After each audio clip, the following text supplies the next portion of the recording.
disbelief in the afterlife. As such, a Satanist would work his whole life in achieving the most worldly pleasures he can, believing that this was the only life to live. The fact that religions for thousands of years have been telling people what they should do and what they shouldn't do according to the basic whims of a person who might be running the show is very understandable. We're realists, we Satanists, but we also feel that a person has to be good to themselves before they can be good to other people. So we feel the greatest sin of all is self-deceit. This is a very selfish religion. We believe in greed, we believe in selfishness, we believe in all of the lustful thoughts that motivate man, because this is man's natural feeling. So what we've done is just reverse the procedure. Instead of trying to free ourselves, we've taken all these hang-ups, we've turned them into useful situations. If you're going to be a sinner, be the best sinner on the block. If you're going to do something that's naughty, do it. And realize that you're doing something naughty and enjoy it. I can pursue any kind of lustful desires that I might feel. I can engage in any activities that are so-called sinful activities and not really worry about any ecumenical councils making it right for me to do these things. We feel a person should be free to indulge in all of the so-called fetishes, all of the so-called aberrations that they would so desire. So what is the link between Freemasonry and Satanism? And on the back of the dollar bill, there's a seal on this side. It's called the Great Seal of the United States. What is behind the Great Seal of the United States is a pyramid with one eye. The Masonic Project, which is what they say on the bottom, Novus Ordo Seclorum, and then Annuetta Chapters. He is pleased with our project. In other words, the God they believe in is pleased with our project. What is the project? This is the question. What is the project that this God is pleased with? The project is literally the secularization of the world. To completely strip the world from religious beliefs. This is the project, and that is why it is called Novus Ordo Seclorum, a new secular or worldly order. If you translate that into Arabic, it would be a Nizam al-Alami ad-Dunyawi, the new temporal order, the new order of the world. And we know what dunya is in Arabic. Dunya has a negative connotation in Islam. Dunya is the illusory nature of the world. It's the gharura. It's the aspect of the world that deludes you, thinking that you're permanent, thinking that you can transgress, thinking that you're independent from Allah. This is the dunya. Dunya is the illusory element of the world. It's that element that takes people away from the akhirah. And this is Shaitan's game. Perhaps with this in mind, it is interesting to know that many members of the Church of Satan are also members of Hollywood. One of the most prominent images of Satan used in this church is the goat-headed god, Baphomet. It is the head of Baphomet to which the satanic pentagram is designed after. It is also the spirit of Baphomet, which is invoked when flashing the hand gesture of the devil horns.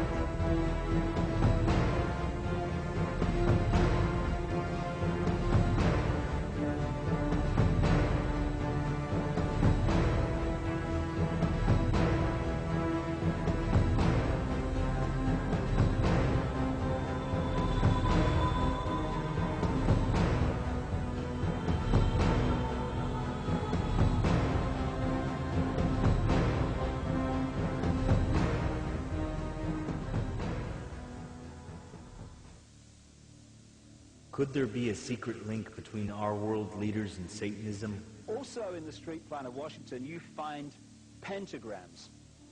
What the Nazis did, however, was take the swastika and turn it round to indicate the negative. It's what they call reverse symbolism in Satanism.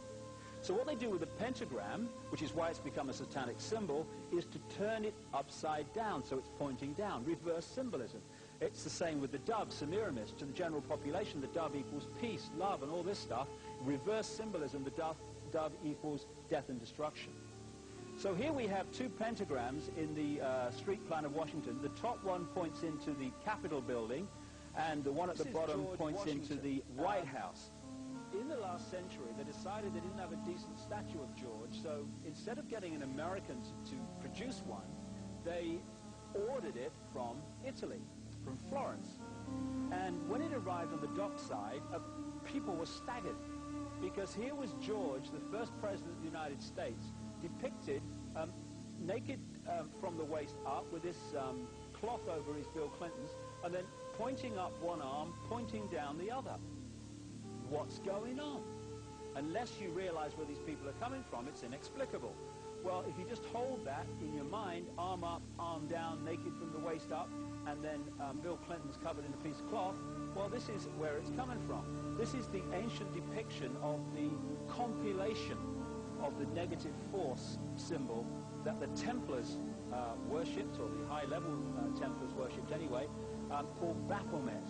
And this is why they depicted George Washington in that way. Aside from being the father of modern-day Satanism, Aleister Crowley was also the father of something else. In September of 1924, Aleister Crowley was in France, allegedly having an affair with Miss Pauline Pierce. She later left and went back home to America, where, 9 months later, she gave birth to her daughter, Barbara. Barbara, Crowley's daughter from lover Pauline Pierce, would later marry a man named George and change her last name to Bush. Together, they gave birth to George W.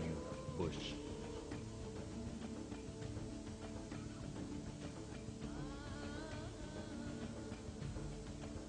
The grandson of Aleister Crowley.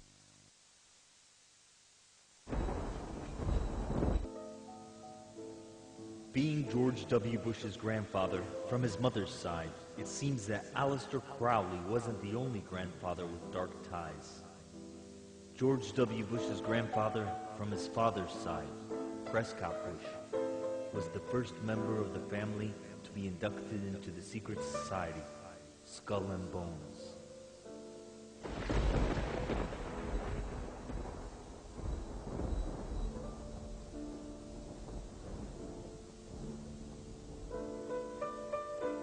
Skull and Bones is a springboard for a young man to be brought in, trained, conditioned, imbued with these doctrines, and then placed into positions of power to carry out the agenda of the older secret societies. The ratio of Skull and Bones members who go on to significant positions of power, either in front of the camera or behind it, is enormous. The Skull and Bones Society does not operate in isolation. It is a strand within the greater web, and an important one in America. Presidents are not elected by ballot, they are selected by blood. A secret society with deep ties with the Freemasons and the Church of Satan. This position was inherited by his son, George H.W. Bush.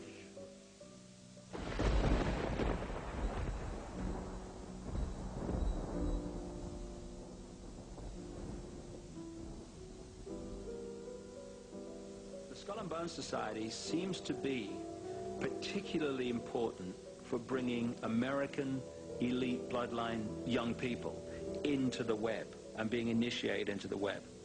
The reason that it is so secret is because if the people of America realized what its elite presidents of the future get up to, they'd realize that they live in anything but the land of the free. George H.